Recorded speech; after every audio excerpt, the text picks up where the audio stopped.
فرمر همیشه یکی از چالشی ترین قسمت کار ما ناخن‌کار است. خیلی از ناخن‌کارام ازش فراریه، اما بهت قول میدم با این روش عاشق کار کردن با فرمر میشی، چون توی این روش خبری از اندازه گرفتن با قیچی و علامت زدن با قیچی نیست. میدونم این قیچی هی باز و بسته میشه، اندازه گرفتن باهاش سخته، هی اندازتون خراب در میاد. پس بهترین قیچی رو بذاری کنار، از این به بعد با روش من کار کنی. فقط حواست باشه که موقع خریدن فرمر اونی رو انتخاب کنی که چسب خیلی قوی داشته باشه، همین که خطوط راهنما هم داشته باشه. من خیلی وقته که از این فرمرهای پروانه یه صورتی رنگ استفاده میکنم. ازشون راضیم، چون هم چسب خوبی داره، هم کار کردن باهاشون راحته. برای بستن فرمر قبل از هر چیزی سوهان دستیتو بردار، چون باید کناره های ناخن رو حسابی سوهان بکشی و ناخن رو گردش کنی. اگه این گوشه های ناخن باقی بمونه نمیذاره فرمر بره زیر ناخن و کلی اذیتت میکنه.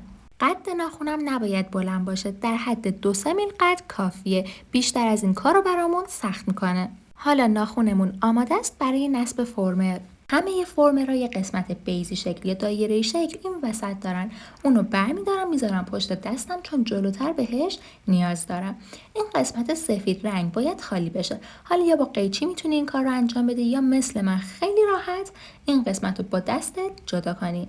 حالا بدون اینکه فرمر رو از روی کاغذش جدا کنم، همون شکلی که میبینی میذارمش روی ناخن مشتری. حواسم هست که این خط وسط فرمر دقیقاً وسط ناخن مشتری باشه. حالا نقطه خروج ناخن رو پیدا میکنم و خیلی راحت با یه دونه ماژیک یا راپید روی فرمر علامت میزنم. برای سمت دیگه هم دقیقاً همین کار رو تکرار میکنم. تا اینجا اندازه برشم کامل مشخص شده. فقط سوال اینه که این برش تا کجا باید پیش بره، چقدر باید عمق داشته باشه. به ناخن مشتریم نگاه میکنم. اگه ناخن مشتریتون مثل من بالشتک‌های توپلی داره، نقطه های خروجش عمیقن و فاصلهشون تا لبه آزاد زیاده، باید تا خط شماره 2 رو برش بدیم. ولی اگه نه، فاصله نقطه های خروج تا لبه آزاد کمه، تا خط شماره 1 برش بدید کافیه. اینجا یه بارم با قیچی چک کردم، همون جوری که میبینید دقیقاً باید تا خط شماره 2 برش بخوره. خواستم خیالتون راحت باشه که با چشمم میتونیم عمق برش رو خیلی راحت تشخیص بدیم. دیگه نیازی به اندازه گرفتن با قیچی نیست. حالا باید از این نقطه تا اون نقطه رو به صورت هلال برش بدم. برای اطمینان میتونیم یه بار بدون اینکه فرمر رو از روی کاغذش جدا کنیم چک کنیم ببینیم اندازه ها درسته یا نه.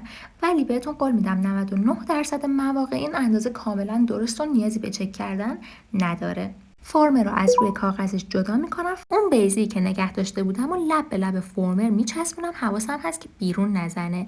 میتونید این کارم انجام ندید، ولی با انجام دادنش یکم فرمرتون محکم‌تر میشه. بعد فقط این 2 تا بال پایینی رو به هم میچسبونم. حواسم هم هست که متقارن به هم بچسبن. نگاه کنید بقیه قسمت‌های فرمر کاملا بازه، فقط این قسمت به هم چسبیده.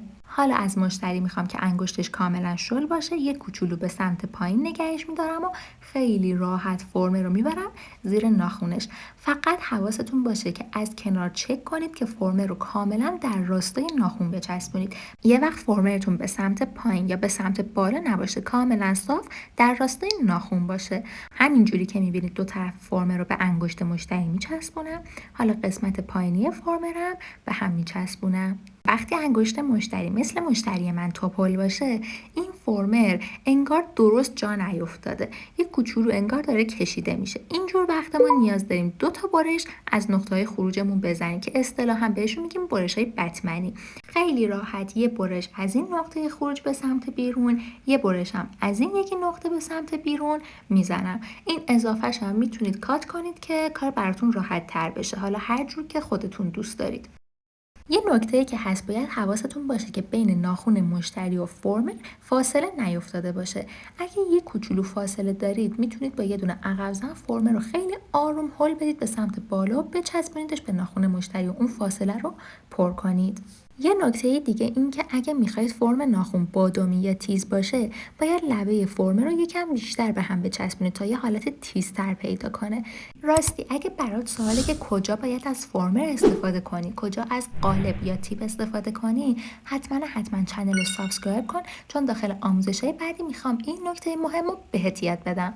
این هم از نتیجه کار. فرمر کامل در راستای ناخونه، هیچ فاصله‌ای بین ناخن و فرمر نیست، نقطه های خروجم کامل پوشش داده. اینجوری کاشت من هم ماندگاری خوبی داره، همین که به هیچ عنوان نمیشکنه. تا آموزش بعدی، خدا حافظ.